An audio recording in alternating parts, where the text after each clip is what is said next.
Today, meandering in a minefield of rights and powers and still trying to get somewhere.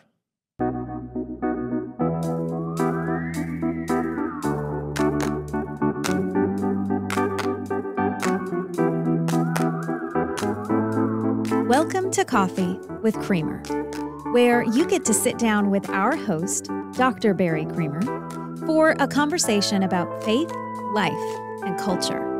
We'll look at old ideas through a new lens, turn those culture wars on their head, and paint a picture of the way things could be. If you like your thinking deep and your coffee hot, pull up a chair.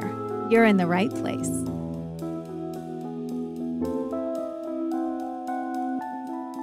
So, because I've been involved in higher education for the last 23, 24 years in different settings, but for the last 20 years at Criswell College, I receive the Chronicle of Higher Education and read through it. It's just the regular industry paper. Every industry has this kind of thing.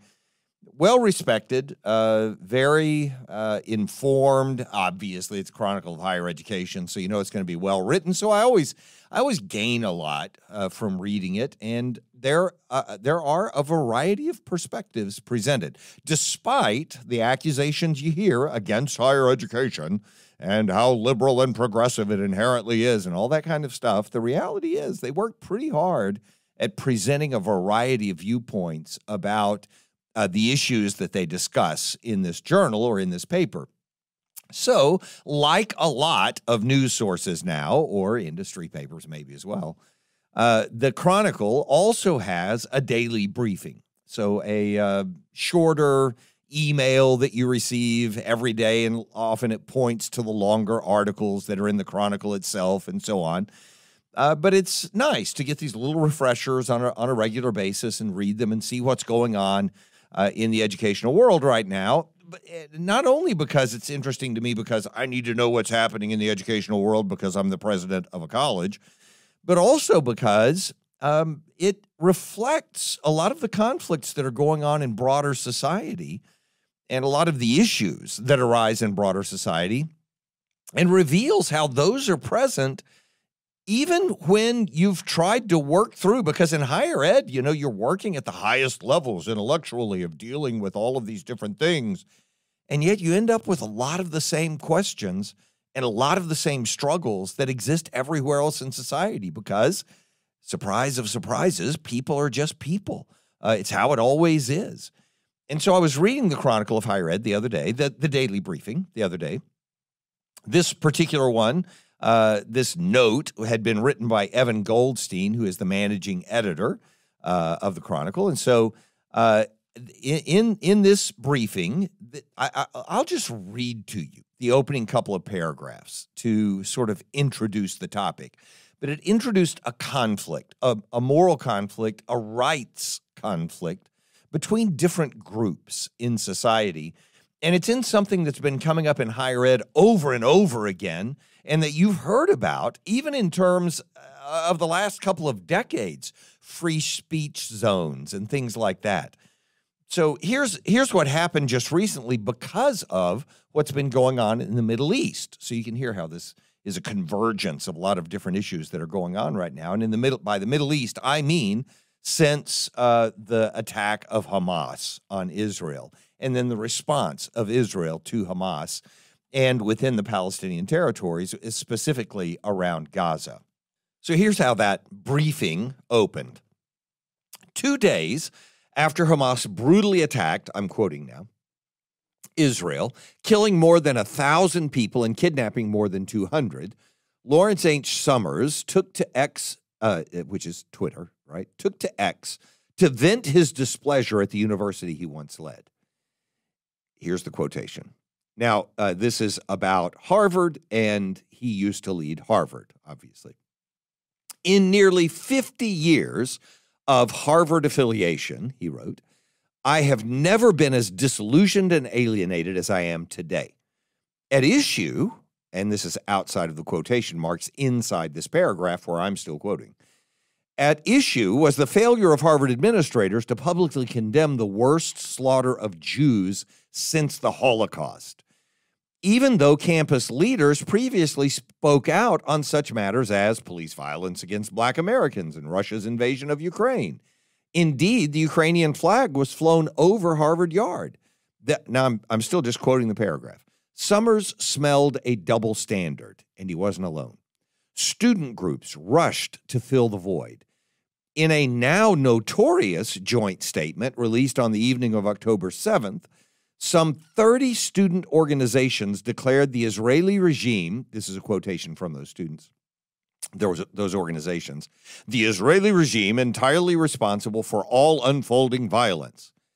The backlash to that was swift, prompting weeks of intense debate about whether higher education has an anti-Semitism problem. The controversy shows no sign of abating. Proxy battles are waged via open letters, campus protests, counter-protests, donor revolts, doxing trucks, even death threats. Several articles in the issue of the Chronicle are meant to examine what's happening, blah, blah, blah, and then it points to some of the articles in the Chronicle that deal with these things. Now, the issue here that emerges is, in some people's minds, it's like, oh, this is higher education. Why should we speak to these things at all? Well, it's very similar to what we would say just as believers. Why wouldn't we speak to the things that are most important going on in our culture? Is there some part of our lives that our Christianity is not supposed to affect?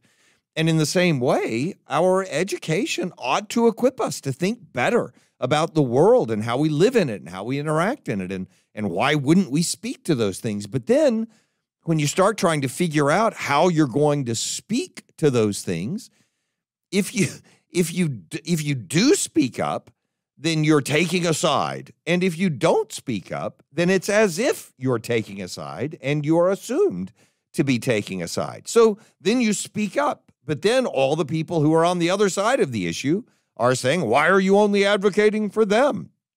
And sometimes the groups that you're talking about really are vulnerable groups. And in this case, in America, you have two different vulnerable groups, and we'll talk about vulnerable groups throughout the conversation, despite the awkwardness of saying those words, vulnerable groups. The point is, we'll talk about those groups and who they are and what they mean as we go through the discussion today, and probably next time, because this is almost surely a two-part discussion.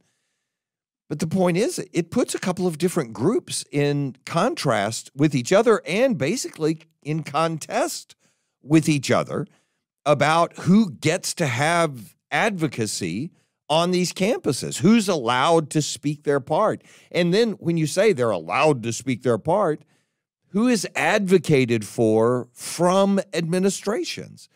So you do have on one side, this Hamas attack is an unqualified act of terrorism. There's no other way to characterize it.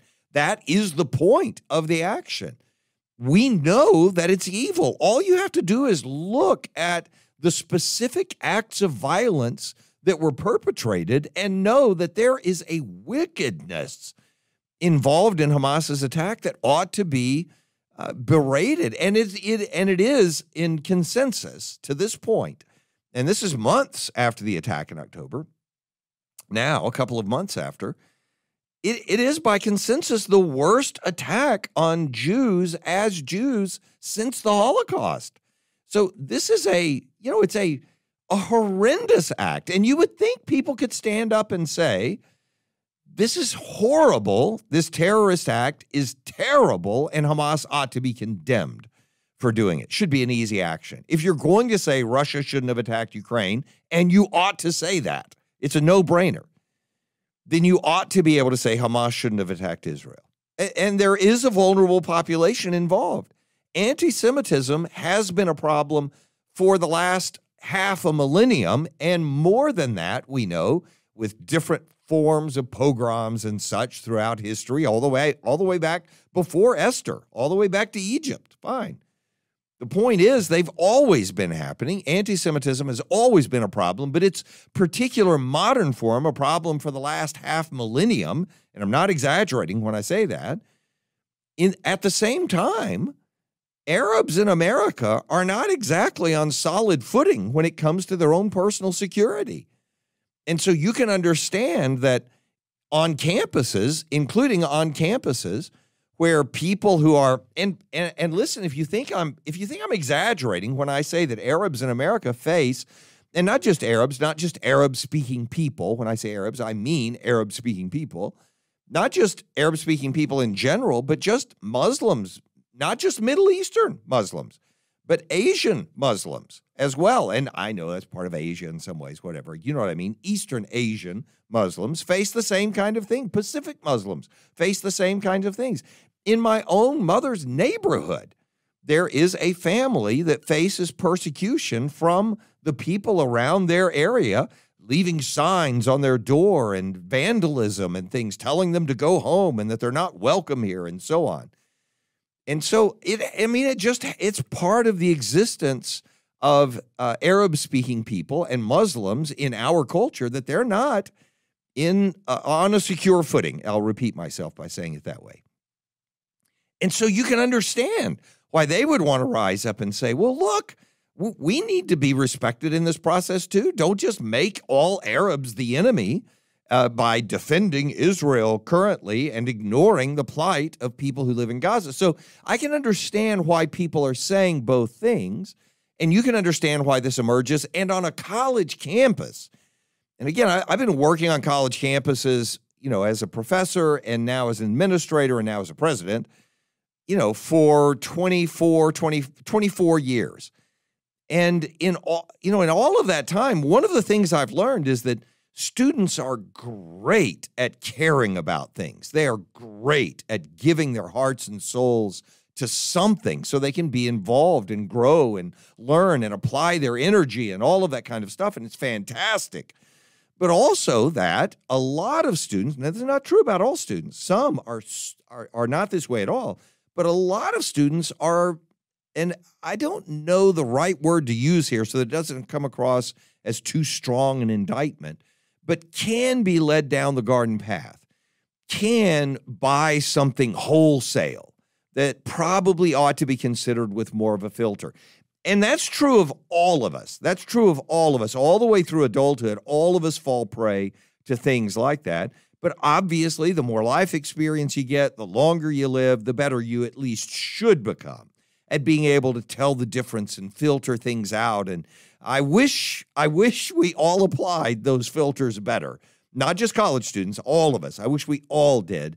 But there's a fair reason for us to sort of assume that an 18 or 19-year-old student who's just hearing about something may not have all of those filters fully developed or know which way to advocate for something in the best way. So again, hallelujah that they're at least willing to stand up and do something about it and that they want to learn these things. And the college students I know are willing to learn. That's one of the great things about them.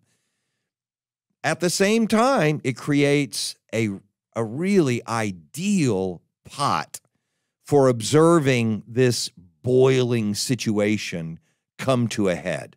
And that's what's happened, not only at Harvard, but at college campuses around the country when it comes to this conflict between Israel and Hamas, and then the consequences that's having on the people in Gaza. I'm not planning on having a conversation for 2 episodes, certainly, about Gaza and Hamas and Israel. That's not what this show is about. It's about what the Chronicle of Higher Education brought up, that conflict has raised as an issue on these campuses, which is a conflict between free speech. On the one hand, we have a right to protest on behalf of even Hamas, which some college students are advocating. And I think this is extremely unfortunate. And this is where I would say you ought to put on a better filter and describe things in a better way. But they're even advocating for Hamas, not on our campus. I'm not talking about here at Criswell College. I'm talking about around the country on different campuses. And you've heard of this on different campuses because they feel like the voice of citizens in Gaza, the voices of people in Gaza are not being heard. And so they want to speak on their behalf, and they end up going all the way across and speaking on behalf of Hamas, as if you would want to speak on behalf of a terrorist organization, an organization that just carried out a huge terrorist strike, which is, not a great thing. But that's happening on one hand. And on the other hand, are Jewish groups who are saying, what on earth is happening here? We were hoping that we had developed a better sense of anti-Semitism and how to respond to it since the Holocaust, that we wouldn't be agitating against people simply because they're Jewish. And that's happening in our culture as well. So those two conflicts have brought to a head this decision-making process among administrators on college campuses about who is to be protected in this case. I mean, do you take the student who's wanting to advocate and they're learning in the process and figuring out how to be a good citizen and all that kind of stuff, and how do we stand up for the rights of others? And they're doing all of that and speaking in a way that might produce danger or harm for another group of students who are just saying, look, we just want to live in a safe environment on the campus and not have hate speech inflaming potential acts of violence against our population. And so what you end up with is this contest of free speech on the one hand, protecting free speech, and then vulnerable groups on the other hand, protecting groups of people who, because of their identity, are sometimes more vulnerable, not only to harassment of some kind, but literally to the dangers that come because human beings are not the best at drawing a line between personal insults and incitement of anger and then acts of violence. We're just not. And all you have to do is be around a mob for a few minutes to realize how out of hand it can get in a hurry. And so I wanted to sort of clarify the issue by reading a little more from this daily briefing in the Chronicle. And, we will link to it. We'll link to that Chronicle daily briefing, but I don't even know if you'll be able to access it. It's a subscription service, but I think the daily briefing you might be able to get to. So we'll link to it so that you can read it yourself. But I wanted to convey the information here. So to understand the issue, let me go a little further into that article. And this is where Evan Goldstein goes a little further and says this. According to Jeff Schulenberger, and this is another author, another person who writes about these things, according to Jeff Schulenberger, we're witnessing the end of an era in campus speech that began with Charles Murray's melee-provoking visit to Middlebury College in 2017. Since then, in incident after incident, advocates of free speech, and you've heard about these incidents and the conflict of free speech on campuses, where some normally very conservative, rhetorically inflammatory speaker is invited to a campus. And he's going to speak, and he's considered a racist, but we're going to let him speak because we advocate for free speech. And then you have students who protest against it or throw things at the speaker or do things that endanger the safety of the campus. And sometimes the speaker is disinvited or the event is shut down. And surely you've heard about some of these conflicts going on campuses right now. That's what this is talking about. So since then, I'm quoting again, in incident after incident, advocates of free speech have faced off against those alleging the speech in question would harm vulnerable groups. Schulenberger writes, and colleges have tended to come down on the side of protecting vulnerable groups. So sometimes the free speech is sacrificed on behalf of the group that's being threatened because of the sort of inciting language that's being used in the free speech. Okay, so continuing the quotation. That approach was held together by a largely unspoken assumption that it's always possible, even easy, to determine who needs protection, who's the oppressed, and who's the oppressor. But that assumption crumbled on October 7th in reference to the Hamas attack on Israel. Who's in power and who's not in power when you have two different vulnerable groups who are saying, you need to take up our cause. You need to defend our interest. So I'm going on in that article. The post-October 7th reckoning on campuses has lent fresh urgency to highly contested questions. To what extent have colleges, often with the best of intentions, created an expectation of institutional affirmation? And man, if you're an administration in a college, you know what this means. You know that it's not enough to allow someone on campus to say something. You want it that students want the administration to say something. You speak out on this issue as well. And sometimes they're right for demanding that. Sometimes silence is complicity. I'm not even opposed to that idea. So back to the quotation. So it says this post-October 7th reckoning on campuses has led to this, confrontation about these questions. To what extent have colleges, here's the question, often with the best of intentions, created an expectation of institutional affirmation, especially among students and alumni? Should colleges be in the business of validating viewpoints, offering up institutional imprimaturs as a kind of good housekeeping seal of the just and good?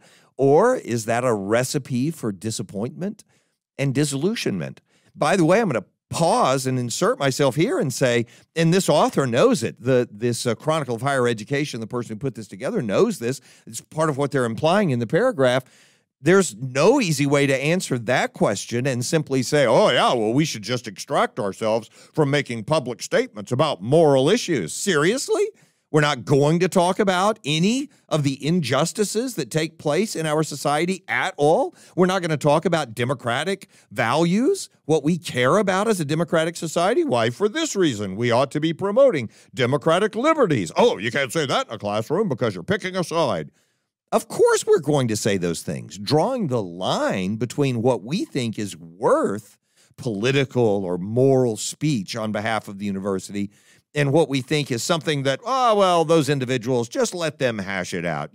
We'll let them decide who's going to be an authority. That's not an easy thing to do at all. So another part of the background, and this is from that same article, and then I'll be done with the article, and we'll move on. He says, elsewhere in this issue, my colleague Lynn Gutkin, a senior editor at the Chronicle Review and author of blah, blah, blah, revisits a previous high water mark of campus militancy, the 1960s. See, now, I was just a baby during the 1960s. I was 0 to 7 years old during the 1960s. I wasn't paying attention to any of that stuff, but I knew about it all from the 1970s because when I went through school, looking back only 10 years, there were all of the critical things, the confrontation at Kent State and so on.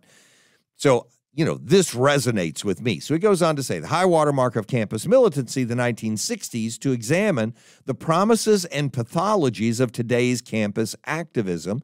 And it's the differences between then and now that are most striking. For one thing, and he just picks out this one for this briefing, this daily briefing. For one thing, the 1960s saw much more violence. Another crucial distinction, he says, is, okay, there are two. In the 1960s, Lynn notes, student activists did not seek the approval of college administrators. They just sought freedom from them.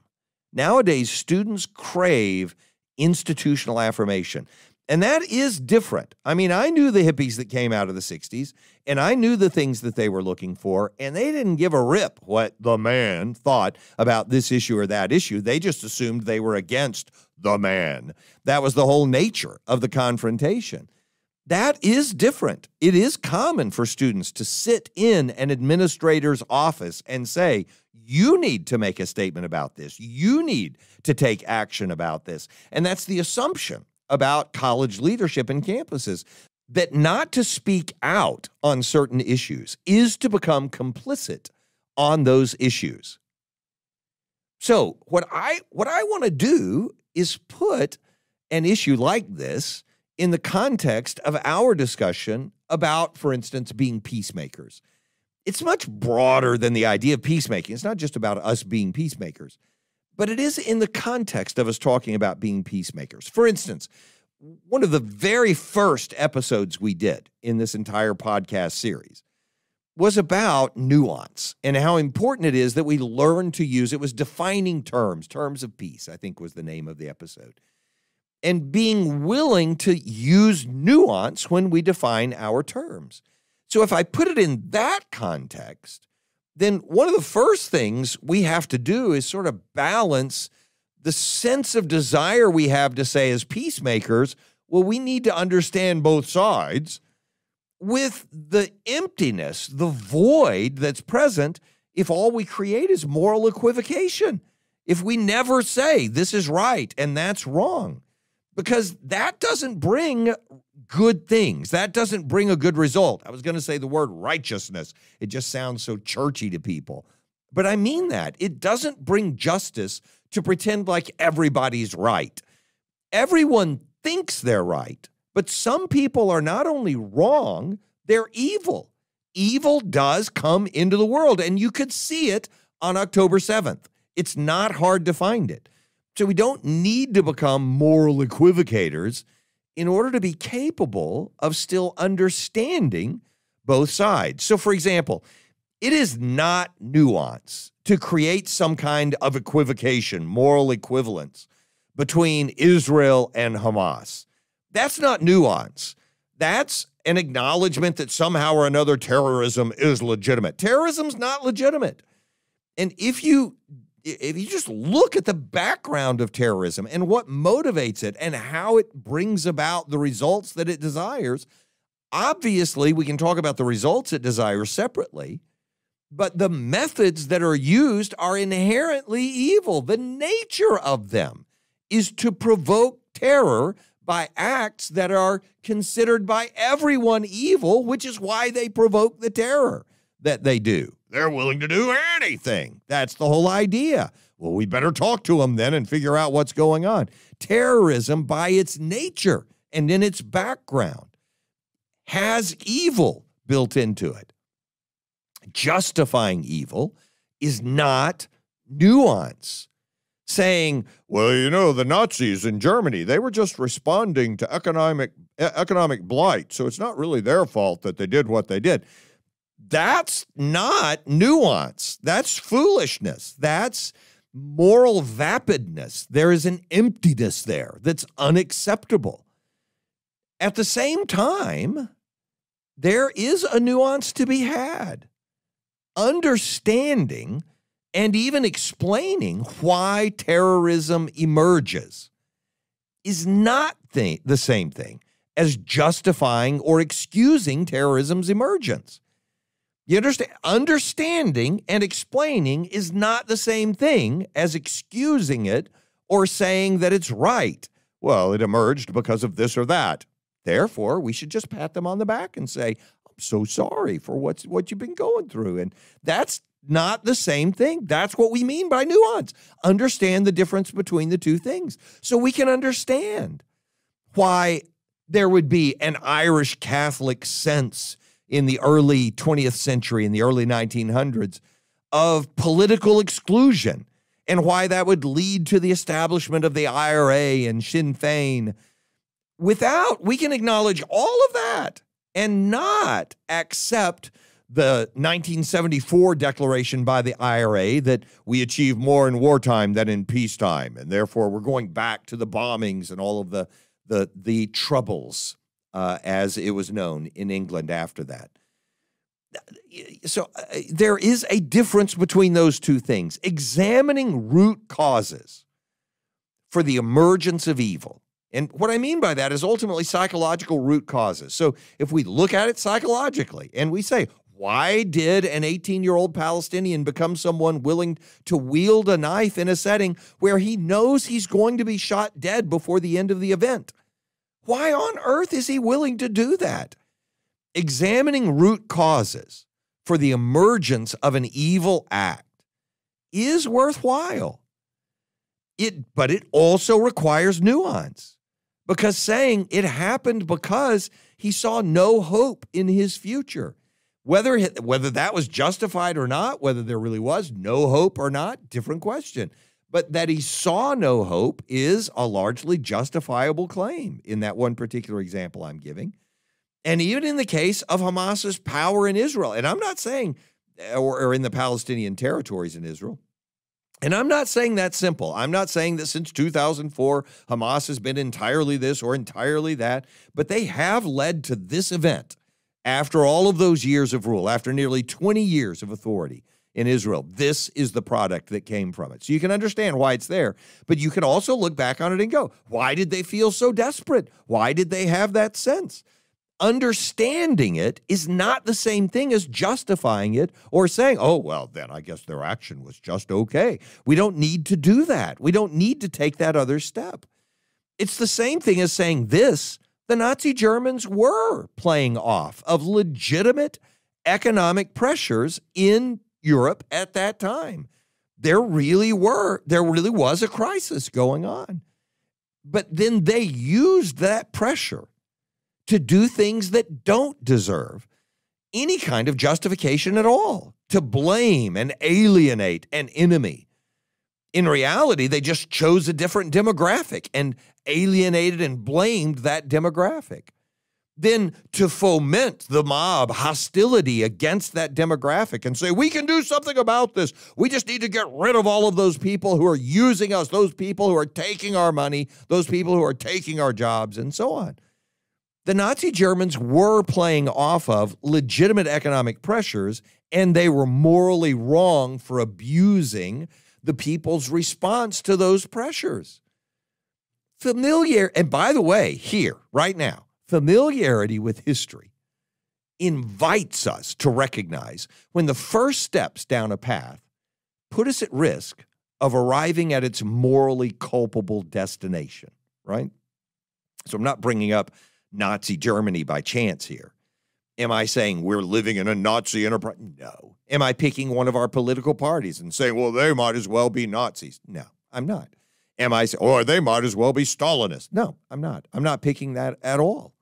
But I am saying when we start going down the same path that those groups were going down, we can recognize it before we get to the end of the path and say, man, maybe we ought to do something different here. Something dangerous is happening.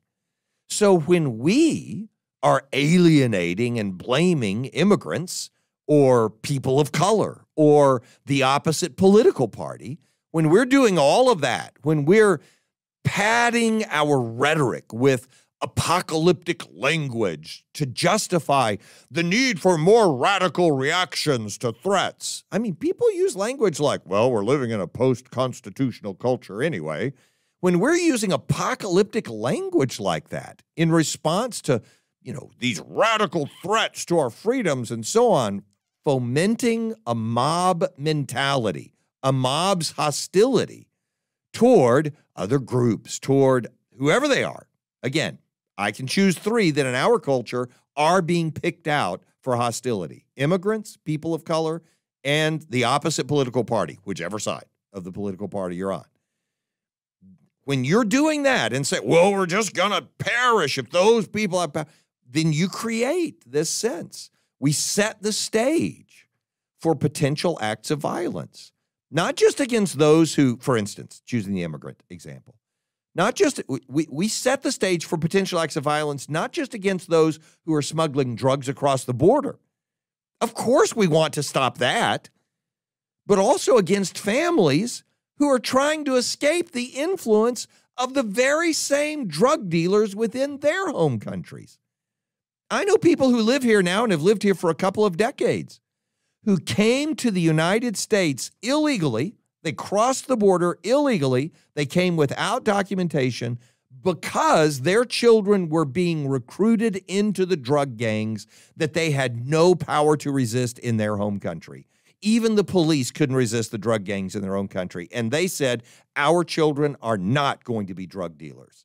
We're leaving our home and we're moving somewhere else. And they came to America. And because of DACA, they've ended up having citizenship and being great contributors to our country. That's why they're here. When we choose to alienate whole groups of people and say, oh, it's an apocalypse, our entire country is going to fall into a demise, we run the risk of taking the next step. And some people have taken this step. I mean, you can't argue with that. But we run the risk of a lot of us taking the next step and starting to take acts against or raise our rhetoric against other people who are just like us, who are just trying to escape all of that hostility and conflict, and who are potentially even more vulnerable than we are because of the way they're outside the mainstream of power in our society, in our setting. We'll talk more about that in just a second. I'll give you an example, though. And by example, in this case, I don't mean let's just pick a story and tell it. I mean, let's pick a part of our society and just use it as an illustration of how easy it is for us to go down the wrong road to how we respond when we're trying to answer a question as easy, what we would think is as easy as saying, how do we defend people's free speech? Okay, well, on a college campus, we know, because we deal with this all the time, we know it's not as easy as just saying, well, anybody can say anything they want. I mean, this is a free speech zone because our campus is an advocate of free speech. Because when people start getting up and using their rhetoric to attack vulnerable people groups, to say, we ought to run all those people out of this country to begin with, we shouldn't even have these students on our campus, then if you're not aware of how much of a threat that creates for a student who's in one of those people groups, then first of all, you need to take a good look at your empathetic, response and make sure it's still functioning. Secondly, you may just not be around people groups that are vulnerable. You may just not be exposed to the reality of the threat or the danger that becomes realized in their day-to-day existence, not knowing when you can go out or when you can't, when you can wear your native clothing or when you can't, and so on. So you get the idea. So let's put it in the context of, law enforcement, particularly police forces, for a moment. So on the one side, and this is the language we use for this is just rule of law, right? We need the rule of law. We need equal protection under the law. It's inherently valuable. I mean, you can't have a society without some kind of rule of law, something to keep the peace in that society. I'll explain more about why that is in just a minute. But under the rule of law, where there's this assumption that there's equal protection under the law, there's a way for us to understand it that just says this should be universally the case. It's not. There are societies where this is not the case, where the rule of law doesn't mean equal protection under the law, but we think there's something wrong in those societies, not just because we're democratic or American or something like that, but built into the moral way we have of understanding the world as believers, as those who follow Scripture at all. Even in Judaism or in Christianity, New Testament, Old Testament, the idea is conveyed the same way. I always use Leviticus 19 to point this out. I've done it, I have no idea how many times in this podcast. But for instance, and this I think is the central statement about it, in Leviticus 19, verse 15, the language is this: you will not do injustice in court. Do not practice some kind of unrighteousness, inequality, injustice in court. You shall, and this is how he says to do that, you shall not be partial to the poor or defer to the great, but in righteousness shall you judge your neighbor. That statement that points both directions, both to the vulnerable and to the powerful, and says to the person who's practicing judgment, you can't be biased either way. You need to execute the law with justice towards all. So everyone has the law at their disposal as this protection and as this means of finding equality or fairness in the way we're being dealt with in our society. So that's verse 15. You know what the two verses right before that emphasize, though? This: you shall not oppress your neighbor or rob him. The wages of a hired worker shall not remain with you all night until the morning. This is speaking to the person who has the field, they have the ownership, they have the money, and they hire someone who doesn't have the field, doesn't have the power, doesn't have the ownership. And it's saying you have the ability to hang on to their money and make them work for you another day before they can get paid at all, or to govern how much they're going to have to produce for you before you're willing to release their pay. But you can't do that. You can't use your power against someone who's vulnerable like that. You have to do the just thing and pay them at the end of the day. Give them the money that they've earned from you. You can't say, well, if you work one more day, I'll go ahead and pay you. No, you give them the money when they have completed the work. So the wages of a hired worker shall not remain with you all night until the morning. You say, that's Old Testament code. Doesn't matter. That's what James is condemning people for in James 5 at the beginning of his book after the resurrection in the early church. Don't violate these principles of justice. And in the next verse in Leviticus 19, in verse 14, it says, and you shall not curse the deaf or put a stumbling block before the blind, but you shall fear your God. I am the Lord. His statements, I am the Lord, you shall fear your God, are statements to remind them that he's the one who has all the power. And by the end of the chapter, he's saying to them, and when you are at your most vulnerable, when you were strangers in a strange land, in Egypt, enslaved, I took up your cause against those who had power against you. I didn't use my power, God says, to defend myself. I used my power to stop one powerful group from oppressing a vulnerable group. Built into the nature of the rule of law as it's understood in the Old Testament and in the New Testament is that what we are supposed to do is provide equal protection under the law by first recognizing those whose equal protection is most often violated, those who are vulnerable. They don't have someone else taking up their cause, and they don't have the resources to defend themselves. So we have an obligation to use the power that belongs to us to protect them. That's built into it. Then, in addition to that, there's this reminder that you don't use that simply to raise the oppressed class into a position where they can oppress the oppressors, which is why in verse 15 he has to say, don't be partial to defer to the poor or to the great, but rather in righteousness judge your neighbor. That is, set a standard that's absolute, and then use that as a way to advocate on behalf of those who need advocating for. And by the way, do you know who needs advocating for the most? Those who are vulnerable. That's the point of being vulnerable. So if you think of it in terms of the rule of law, you can hear where this conflict between free speech and vulnerable people groups comes to bear. Because in free speech, you are simply saying everyone has a right to speak their mind. Everyone should have the freedom to speak. And that's a benefit to society, because if you don't have that, you end up having some doctrine imposed on everyone from on high, and we're not allowed to speak about areas where we have disagreement. This is why censorship actions over the last couple of years should be such a concern for us, because we don't want to dictate the way people think by restricting the words they're allowed to hear. That's harmful to the equity that we want to give to people in a free society. So you can understand why free speech needs to apply to everyone, everywhere, all of the time. And at the same time, you realize why vulnerable groups, because they don't have the power built into their demographic, into their identity to defend themselves in every way that others have built into them, they do need the law to act on their behalf to raise their footing to where it can be equal with other groups. The nature of laws is that we protect the interest of the society that writes those laws.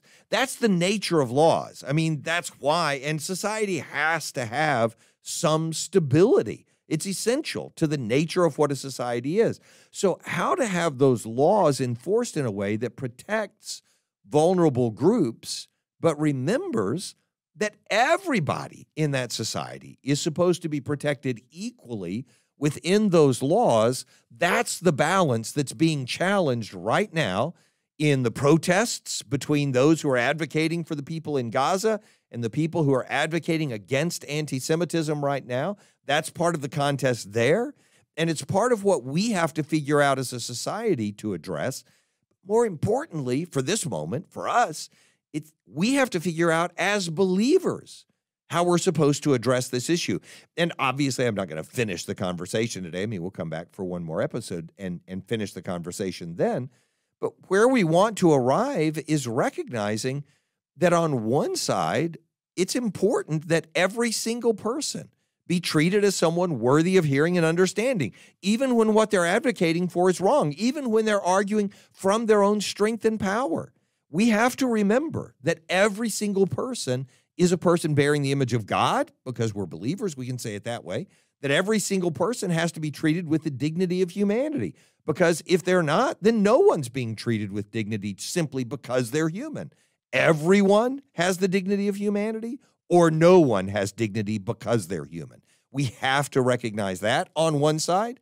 And on the other side, remember that as believers, we always first have to ask how we are using our power, not for ourselves, but for the sake of those who do not have their own. More in the next episode.